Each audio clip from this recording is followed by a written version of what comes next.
mga kaamiga, isa ka ba sa nangangarap na yumaman sa negosyo pero hindi mo alam kung paano magsisimula? O baka naman may negosyo ka na pero hindi mo pa rin maramdaman ang tunay na kita? Kung oo ang sagot mo, siguradong para sa iyo ang video na ito. Ngayong araw, pag-uusapan natin ang mga sekreto ng mga matagumpay na negosyante at kung paano mo ito magagamit para yumaman. Ready ka na ba? Tara na't alamin ang sekreto ng tagumpay. Tamang mindset. Bago ka pa man magsimula sa negosyo, kailangang malinaw sa iyo ang mindset na dapat mong taglayin. Ang yaman sa negosyo ay hindi instant at hindi rin ito para sa mahihina ang loob. Kailangan mong pagdaanan ang hirap, sakripisyo at trial and error. Ang mga matagumpay na negosyante tulad ni Henry C., Tony Tan Cakchong at Manny Villar ay nagsimula rin sa maliit pero hindi sila sumuko. Tips: magkaroon ng growth mindset, dapat handa kang matuto at mag-adjust. Huwag matakot sa pagkabigo, ito ay bahagi ng proseso. Magkaroon ng malinaw na layunin at disiplina. Pagpili ng tamang negosyo. Isa sa pinakamahalagang hakbang para yumaman sa negosyo ay ang pagpili ng tamang business na babagay sa iyo at sa merkado. Hindi lahat ng trending na negosyo ay kikita sa iyo. Kailangan mo ng tamang research. Ano ang dapat mong i-consider? Passion mo ba ito? Mas madali kang magpapatuloy kung mahal mo ang ginagawa mo. Malakas ba ang demand? Huwag magbukas ng negosyo na walang market. Scalability o paglago. Dapat may potential itong lumaki sa hinaharap.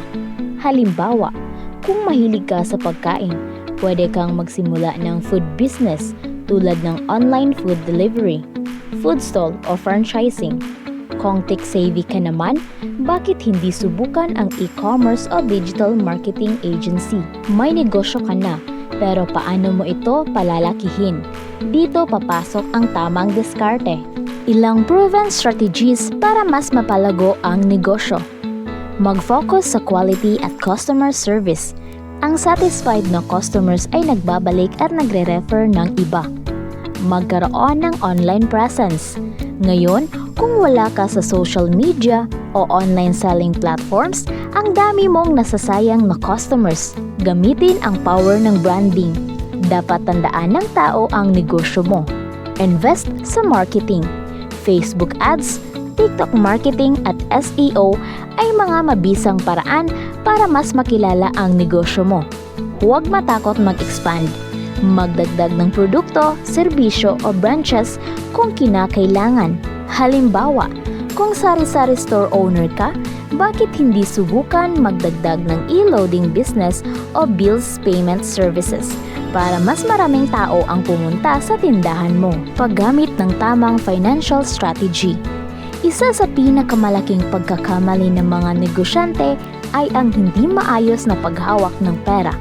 Kung gusto mong yumaman sa negosyo, dapat mong matutunang i-manage ng tama ang iyong kita. Paano i-manage ang kita sa negosyo?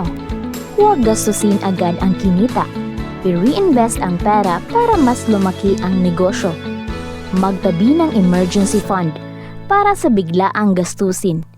Gamitin ang power ng compounding growth. Mag-invest sa ibang income-generating assets. Alamin ang tamang presyo at costing. Maraming nalulugi dahil mali ang presyong sinisingil nila. Alalahanin natin ang kasabihang, hindi mo kailangang kumita ng malaki. Kailangan mo lang matutong humawak ng pera. Kahit malaki ang kita mo, kung hindi ka marunong mag-manage, mabilis lang itong mawawala. Pagkakaroon ng tamang network at mentorship. Hindi ka yayaman mag-isa. Kailangan mong palibutan ang sarili mo ng tamang tao, mga mentors, business partners at suppliers na makakatulong sa negosyo mo. Bakit mahalaga ang networking? Makakakuha ka ng insights mula sa mas may experience.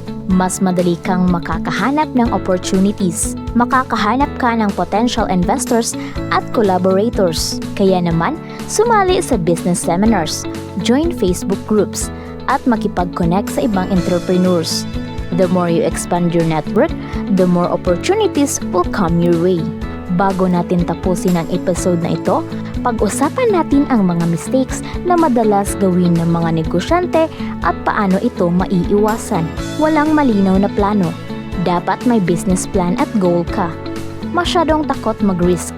Ang negosyo ay may kasamang risk, pero dapat calculated ito. Masyadong focus sa kita agad.